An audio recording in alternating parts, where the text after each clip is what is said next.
तो dear students, आज के इस वीडियो में मैं आप लोगों को माध्यमिक 2024 के लिए हिस्ट्री के मॉडल क्वेश्चन को डिस्कस करूंगा। तो ये क्वेश्चन जो है 2024 में जो माध्यमिक एग्जाम होंगे सेम उसी मॉडल के हिसाब से बनाया गया है। और ये क्वेश्चन जो मैं आप लोगों को यहाँ पे डिस्कस करूंगा, ये क्वेश्चन माध्यमिक 2024 के लिए बहुत ही इंपॉर्टेंट रहने वाले हैं। तो चलिए देखते हैं। तो सबसे पहले देखिए आप लोग, ग्रुप ए में जो है 20 एमसीक्यूज रहेंगे। तो सबसे पहले क्वेश्चन देखिए 1.1, the game of football was introduced in India bye. जो फुटबॉल गेम है इंडिया में जो इंट्रोड्यूस यानी स्टार्ट हुआ किसके जरिए? English, Dutch, French, Portuguese. तो इसका आंसर होगा इंग्लिश। ठीक है, इसका आंसर होगा इंग्लिश। 1.2, जीवनेर झड़ापता इज। जीवनेर झड़ापता एक है क्या? नॉवेल, ये बुक ऑफ पोएम्स, ये बायोग्राफी एंड ऑटोबायोग्राफी। तो जीवनेर झड़ापता जो है एक ऑटोबायोग्राफी है। ठीक है, next 1.3, the Gramvarta Prakashika was publish from. जो ग्रामवार्ता प्रकाशिका है ये कहां से शाया हुआ था? जयसूर, रानाघाट, कुष्टिया या बारासात। तो इसका आंसर होगा कुष्टिया। नेक्स्ट है 1.4, नवाभिधान वाज एस्टैब्लिश्ड बाय। नवाभिधान जो है इनमें से किसने एस्टैब्लिश किया था? दयानंद सरस्वती, केशव चंद्र सिंह, स्वामी विवेकानंदा या महर्षि देवेंद्रनाथ टैगोर। तो इसका आंसर होगा Keshav Chandra Singh. 1.5, the ideal of Sarva Dharma Samanvaya was propagated by. Answer option है राजा राम मोहन रॉय, स्वामी विवेकानंदा, श्री रामकृष्ण, केशव चंद्र सिंह। तो इसका आंसर होगा Shri Ramakrishna. 1.6, the Indian forest department was built first in. तो इसका आंसर होगा 1864 में। Question number 1.7, the word Wahabi means. ये जो वर्ड है वहाबी, इसका मीनिंग क्या है? A number regeneration, B reformation, C creation या डी नॉन ऑफ दिस। तो इसका आंसर होगा रीजनरेशन, नई बेदारी। 1.8, one of the leaders of Sannyasi Fakir rebellion was. इनमें से जो है कौन सन्यासी व फकीर रिविलियन का एक लीडर है? Option number A Rani Karnavati, Rani Shrimoni, Devi Chaudhrani या रानी दुर्गावती। तो इसका आंसर होगा Devi Chaudhrani. 1.9, the first political association of India was. India का सबसे पहला जो सियासी अंजुमन थी वो क्या है? Indian Association, Indian National Congress, Banga Bhasha Prakashika सभा या लैंड होल्डर सोसाइटी। तो इसका आंसर होगा सी नंबर, बंगा भाषा प्रकाशिका सभा। 1.10, वर्तमान Bharat was publish first from. इसका आंसर होगा अद्बोधन। 1.11, गजेंद्रनाथ टैगोर वाज ए। गजेंद्रनाथ टैगोर जो थे वो क्या थे? म्यूजिशियन, ड्रामाटिस्ट, पोएट ना कार्टूनिस्ट। तो इसका आंसर होगा कार्टूनिस्ट। 1.12, बन परिचय वाज पब्लिश्ड इन। बन परिचय जो है वो किस साल से आया था? तो इसका आंसर होगा 1855। 1.13 है, the first vice chancellor of विश्व भारती यूनिवर्सिटी वाज।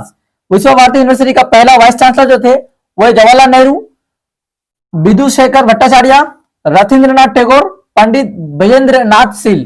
तो इसका आंसर होगा रथिंद्रनाथ टैगोर। रविंद्रनाथ टैगोर जो थे वो रविंद्रनाथ टैगोर के बेटा थे। रविंद्रनाथ टैगोर के बेटा, son of Rabindranath Tagore is Rathindranath Tagore. 1.14, the leader of Eka movement. Eka movement का जो एक लीडर है वो कौन है? मदारी पासी, डॉक्टर अंबेडकर, महात्मा गांधी या बाबा रामचंद्र।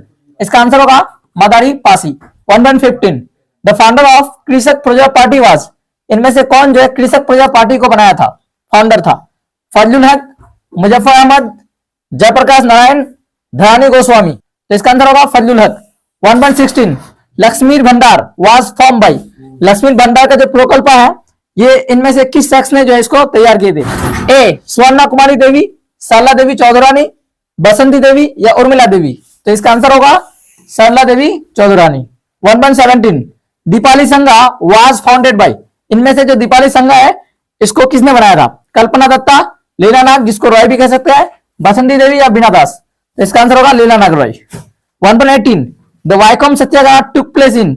वाइकम सत्याग्रह जो है इनमें से किस जगह हुई थी? मालाबार, मद्रास, महाराष्ट्र या गोदावरी वैली। तो इसका आंसर होगा मालाबार। 1.19, ये train to Pakistan was written by. Jawaharlal Nehru, BP Menon, Khushwant Singh या सलमान रशीदी। तो इसका आंसर होगा Khushwant Singh. 1.20, Goa became a part of India in. Goa जो है हिंदुस्तान की रियासत कब बनी थी? 1947, 1956, 1961 या 1971। तो इसका आंसर होगा 1961। ग्रुप में टोटल एमसीक्यूज जो है 16 रहेंगे। इसमें सब ग्रुप का प्रॉब्लम है। तो ग्रुप बी में हम लोग को टोटल 16 क्वेश्चन का आंसर लिखना है। इसमें कुछ जो है वन सेंटेंस वाला आंसर रहेगा, कुछ जो है ट्रू फॉल्स रहेंगे, कुछ फिल इन द ब्लैंक्स रह सकते हैं और कुछ जो है मैप पॉइंटिंग भी दे सकते हैं इसमें। तो चलिए हम लोग सब ग्रुप 2.1 को पहले सॉल्व करते हैं। 2.1.1 आप लोग जब भी अपना आंसर शीट में आंसर लिखेंगे तो आप लोगों को आंसर शीट इस तरह से लिखना है कुछ 2.1.1 इस तरह आप लोग जो है आंसर शीट में लिखेंगे यहाँ पे जवाब, या अगर इंग्लिश में लिख रहे हैं आंसर तो 2.1.1 इसके बाद यहाँ पे लिखेंगे आंसर। अब और एक बात यहाँ पे नहीं भूलेगा आप लोग, यहाँ पे देखिए 2.1 में क्या बोला गया है, आंसर इन वन सेंटेंस, यानी एक जुमला में हमको आंसर लिखना है, मुकम्मल जुमला में। अब देखिए 2.1.1 क्वेश्चन जो है वो देखते हैं। Who wrote the silent spring, एक बुक है जिसका नाम है द साइलेंट स्प्रिंग, इसको किसने लिखा है? तो इसका आंसर होगा चार्ल्स कर्सन।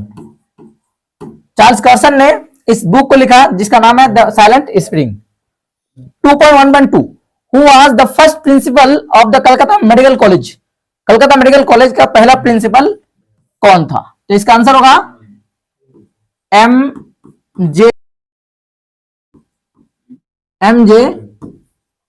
तो इसका आंसर होगा MJ Bramley. 2.1.3 who founded the Hindu Mela, Hindu Mela को किसने फाउंड किया था? तो इसका आंसर होगा नबगोपाल मित्रा, ये आप लोग जानते ही होंगे शायद। 2.1.4 व्हाट इज मीन बाय अलगुलान, एक वर्ड में आंसर लिखना है, अलगुलान की मानी क्या है? तो इसका आंसर होगा अपराइजिंग, UPRISING, अपराइजिंग इसका मानी हुआ। ठीक है, तो यहां पे हम लोग आंसर लिखेंगे अलगुलान मीन्स अपराइजिंग। ओके, इसके बाद देखिए सब ग्रुप 2.2, सब ग्रुप 2.2 में देखते हैं हम लोग क्या बोला गया है। 2.2 में हम लोग को ट्रू और फॉल्स को बताना है कि कौन ट्रू है कौन सा फॉल्स है। तो 2.2.1 ये क्वेश्चन देखिए क्या बोला है, द बुक नदिया कहानी बिलोंग्स टू अर्बन हिस्ट्री, क्या बोला गया है? ये जो बुक है नदिया कहानी ये अर्बन हिस्ट्री से जुड़ी हुई है, ट्रू या फॉल्स? तो इसका आंसर होगा फॉल्स। ठीक है, next 2.2.2 the aesthetic society was established by William Jones, तो इसका आंसर होगा true. 2.2.3 the first printing press was established in India by the Portuguese, ये आंसर भी होगा ट्रू, पुर्तगाल ने सबसे पहले हमारे इंडिया में प्रिंटिंग प्रेस को लेके आए थे। 2.2.4 Gandhi and doctor Ambedkar jointly fought for the rights of Dalit, that is also true, ये भी ट्रू है। तो यहाँ पे जो फर्स्ट है 2.2.1 सिर्फ ये फॉल्स है, बाकी तीनों जो है ट्रू है। तो चलिए इसके बाद हम लोग सब ग्रुप 2.3 को देखते हैं। अब देखिए सब ग्रुप 2.3 में कॉलम ए और कॉलम बी दिए है जिसको हम लोग को मैच कराना है, यहाँ पे भी 4 है, तो चलिए कॉलम ए और कॉलम बी में हम लोग मैच कराते हैं। 2.3.1 में बोला है मधुसूदन गुप्ता, हम लोग जानते हैं मधुसूदन गुप्ता जो थे एक डॉक्टर थे जिसने सबसे पहले इंडिया में इंडियन ह्यूमन बॉडी को जो है डिसेक्ट किया था। तो यहाँ पे देखिए किस ऑप्शन में है, ऑप्शन नंबर जो है 3, the first Indian who dissected the dead body of man, यही होगा इसका आंसर। ठीक है, मधुसूदन गुप्ता, ये होगा मैच। 2.3.2 लाला लाजपत राय, हम लोग जानते हैं लाला लाजपत राय जो थे वो AITUC का पहला सदर था, प्रेसिडेंट था, first president of AITUC। Next है 2.3.3 उर्मिला देवी, हम लोग जानते हैं उर्मिला देवी जो है ये नारी कर्म मंदिर की फाउंडर थी। Sarojini Naidu was a woman leader of civil disobedience movement. अब देखिए सब ग्रुप 2.4, ग्रुप बी में टोटल 3 सब ग्रुप को हल किए, तो तीन को जब हल किया हम लोग तो 4 क्वेश्चन था हर एक में, तो टोटल हो गया हम लोग का 12 क्वेश्चन। हम लोग 2.4 को जब सॉल्व करेंगे तो टोटल होगा 4, यानी 4 into 4 इक्वल टू 16। ठीक है, लेकिन यहाँ पे खास बात यह है कि यहाँ पे सब ग्रुप 4 नहीं है बल्कि सब ग्रुप कितना है 5 है, तो टोटल क्वेश्चन हो गया कितना 20, लेकिन आंसर हमको कितना लिखने बोला है 16। तो यहाँ पे भूल से भी यहाँ पे आप लोग मिस्टेक नहीं कीजिएगा, क्योंकि अगर हम लोग चारों सब ग्रुप से सीरियसली चारों क्वेश्चन का आंसर देते हैं तो एक सब ग्रुप हम लोग का बच जाएगा, जहां से हम लोग आंसर लिखना मुश्किल हो जाएगा, क्योंकि हम लोग को 16 देने बोला है तो 16 2.4 तक हम लोग का सॉल्व हो जाता है। तो यहाँ पे क्या करना है हम लोग को 2.1 2.2 2.3 सब ग्रुप जो है इसमें हम लोग को एक एक क्वेश्चन को छोड़ देना है, या जितना आप लोगों को हो सकता है उसको सॉल्व कीजिए। 2.5 तक आप लोगों को 2.5 का एक क्वेश्चन को सॉल्व करना ही पड़ेगा। 2.4 को सबसे पहले देखते हैं क्या बोला गया है। On the given outline map of India locate and level the flowing places, आप लोगों को जो 4 यहाँ पे प्लेस देंगे जहां पे आप लोगों को यहाँ पे मैप पेंटिंग करना पड़ेगा आपको। ठीक है, तो मैप पॉइंटिंग के बारे में क्या करेंगे, कैसे करेंगे, इसका सॉल्विंग मेथड क्या होगा, मैं आपको इस वीडियो के लास्ट में एंड में बताऊंगा। तो चलिए हम लोग सबसे पहले 2.5 को देखते हैं। Select the correct interpretation of the following statements. तो 3 इंटरप्रिटेशन में कौन सा बिल्कुल सही है वो ऑप्शन जो आपको चूज करना होगा, यानी सेम आप लोग समझिए एमसीक्यू क्वेश्चन है। तो चलिए सबसे पहले नंबर जो क्वेश्चन है उसको हम लोग देखते हैं क्या बोला गया। 2.5.1 स्टेटमेंट है the Bardoli Satyagraha was instituted in 1928 AD. मतलब क्या बोला गया है, जो बरदौली सत्याग्रह है वो 1928 में हुई थी। क्यों हुई थी, एक नंबर है it was a movement of the poor landless agriculture labourers against the exploitation of rich landed peasantry. यहाँ पे बोला गया है कि जो गरीब किसान लोग थे वो लोग जो है अमीर किसानों के खिलाफ ये इनकलाब किए थे, ये मूवमेंट चलाए थे। इंटरप्रिटेशन 2 देखते हैं क्या है।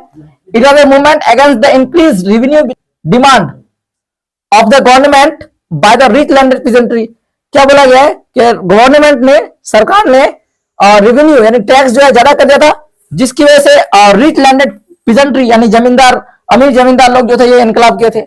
ये नहीं होगा आप लोगों का। देखिए इंटरप्रिटेशन 3 क्या दिया हुआ है, it was a joint movement of both the rich landed peasantry and the landless agriculture labours against the revenue hike by the government. क्या बोला गया है कि सरकार ने जब रेवेन्यू में टैक्स में इजाफा किया, आगे बढ़ाया, तो एक जॉइंट मूवमेंट था किसका, rich landed poor and landless agriculture labourers.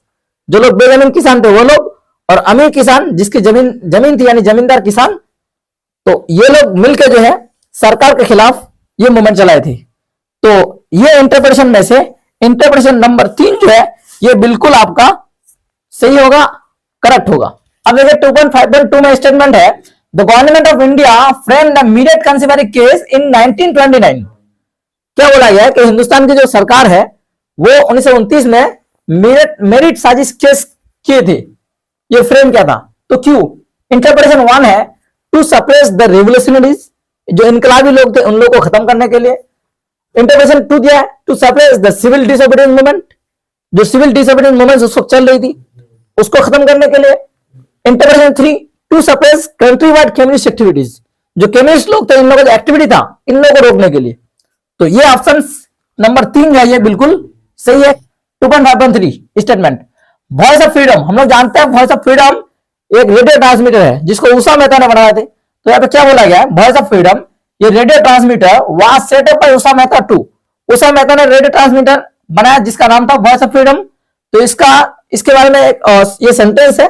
क्या बोला गया, interpretation number 1 circulate the news of revolutionary activities, जो इनकलाबी ख्यालात वाले जो थॉट्स थे उसको फैलाने के लिए। नंबर 2 है announce the ideas of non violence, जो अदम ताउन है उसके ख्यालात को आगे बढ़ाना। Interpretation number 3 circulate the information of freedom struggle among the people, लोगों में आजादी की बात को, आजादी के ख्याल को, आजादी के थॉट्स को फैलाने के लिए। तो ये सर्कुलेट जो बोला गया ये इंटरप्रिटेशन नंबर 3 बिल्कुल सही है। इसका मतलब ये हुआ कि अभी तक जितना स्टेटमेंट हम लोग देखे, 3 स्टेटमेंट देखे, तो तीनों का इंटरप्रिटेशन नंबर 3 बिल्कुल सही है। 2.5.4 statement Indian women participated in the national movement for the first time during the anti partition movement because they were inspired by Gandhi ji, क्योंकि वो लोग गांधी जी से इंस्पायर्ड हुए थे, मुतासिर हुए थे। इंटरप्रिटेशन 2 दिया because they were inspired by the revolutionary stories of Aurobindo Ghosh. Interpretation number 3 है because they wanted to boycott foreign goods. क्यों, क्योंकि वह लोग जो है गैर मुल्की सामानों को बायकॉट करना चाह रहे थे। तो ऑप्शन नंबर 3 बिल्कुल आपका सही है। ये लोग गैर मुल्की सामानों को यूज नहीं करना चाह रहे थे। कब, जब हमारे इंडिया में एंटी पार्टीशन मूवमेंट चल रही थी।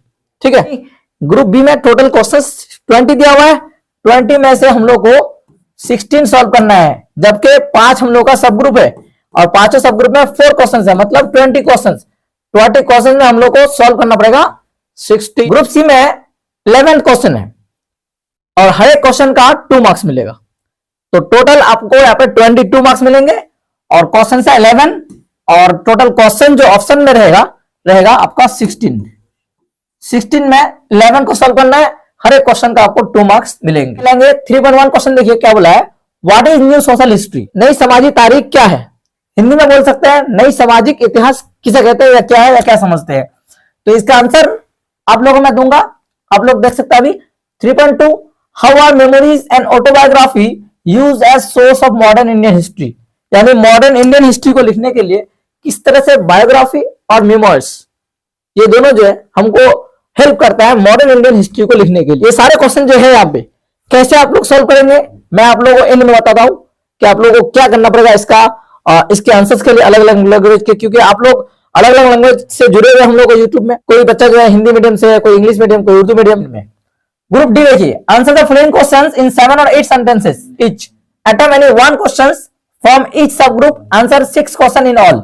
यहाँ पे देखिए समझने की बहुत बात है। मैं अलग अलग वीडियो में इसके बारे में वीडियो भी अपलोड किया हूँ, आप लोग शायद नहीं देखे होंगे तो आप लोग जरूर देख लीजिएगा कि कैसे आप लोग को ग्रुप डी सॉल्व करना पड़ेगा। ग्रुप डी में सब ग्रुप है, सब ग्रुप मतलब ग्रुप के अंदर जो ग्रुप है उसको सब ग्रुप कहते हैं। तो सब group 2 D.1, D.2, D.3, D.4 यानी 4 सब ग्रुप रहेंगे। तो 4 सब ग्रुप में हर सब ग्रुप में 2 क्वेश्चन रहता है, तो 4 × 2 इक्वल टू कितना होगा 8। लेकिन यहां पे बोला क्या है, answer any 6 question in all, हम लोग को 6 क्वेश्चन को सॉल्व करना है, जबकि क्वेश्चन कितना है 8 है, लेकिन सब ग्रुप कितना है 4 है। तो अगर हम लोग 2 सब ग्रुप D.1 से सॉल्व करते हैं, 2 इससे 2 इससे, तो टोटल कितना हुआ 2 2 4 2 6, लेकिन सब ग्रुप D.4 तो बच जाएंगे। तो इस हिसाब से इसको किस तरह हमको बचाना नहीं है। अगर आप इसको बचा ले D.4 को, यानी D.4 से आप कोई क्वेश्चन सॉल्व ना करे, तो हो सकता है आपका यहाँ पे कुछ नंबर जो है कट हो जाए।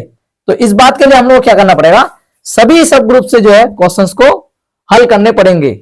आप लोगों को सबसे पहले सब ग्रुप D.1 से लेकर D.4 तक सभी क्वेश्चंस को देखना है। सभी क्वेश्चन में जो सबसे ज्यादा इजी लगे आपको, उस क्वेश्चन को आपको सबसे पहले सॉल्व करना है। मान लेते हैं आपको 4.1 सबसे ज्यादा सॉल्व आसान लगा, तो आप लोगों ने 4.1 को सॉल्व कर दिए। अब मान लेते हैं ये क्वेश्चन आपको पता नहीं है, तो इसको छोड़ दीजिए। और यहां पे देखिए सब ग्रुप D.2 में यहां पे क्वेश्चन को सॉल्व कर दीजिए, D.3 में यहां पे क्वेश्चन सॉल्व कर दीजिए, D.4 में एक क्वेश्चन सॉल्व कर दीजिए। ठीक है, तो आपका क्वेश्चन टोटल कितना हुआ 4 हो गया। अब जो 2 क्वेश्चन बचे, क्योंकि हम लोग को टोटल 6 लिखना पड़ेगा, तो 2 किसी भी सब ग्रुप से जहां से भी आपको आसानी मिले, D.1, D.2, D.3, D.4, जहां से भी आपको आसानी मिले उस सब ग्रुप से आप 2 क्वेश्चन को सॉल्व कर लीजिए। मान लेते हैं D.4 में याद आ जाएगा एक, यहां से सॉल्व कर ली, यहां से एक सॉल्व कर ली, टोटल 6 हो गया। यानी सभी सब ग्रुप को हम लोग टच किए। ठीक है, तो ये बात समझाने की मैं कोशिश कर रहा था इतनी देर से। तो चलिए आगे बढ़ते हैं। तो आप देखिए ग्रुप ई में जो है क्या बोला है, answer any one question in 15 और 16 सेंटेंस। 15 और 16 सेंटेंसेस में आप लोगों को आंसर लिखना पड़ेगा, जिसका मार्क्स मिलेंगे आपको 8, यानी 8 मार्क्स मिलेंगे। और यहाँ पे 3 क्वेश्चन दिए हुए रहेंगे, 3 क्वेश्चन में आपको सिर्फ एक क्वेश्चन का आंसर लिखना पड़ेगा। मैप पॉइंटिंग के बारे में कुछ बता रहा था आपको, तो चलिए मैप पॉइंटिंग के बारे में मैं आपको कुछ बता रहा हूं, आप लोग ध्यान से सुनिए।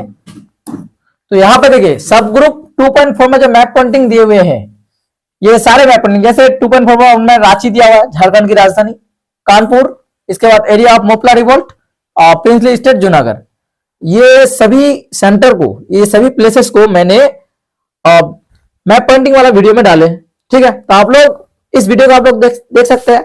अब अगर कोई स्टूडेंट वीक है या कोई स्टूडेंट को सॉल्व करना नहीं आता है कि किस तरह सॉल्व करेंगे, तो इसका जो है पीडीएफ रेडी है हमारे पास।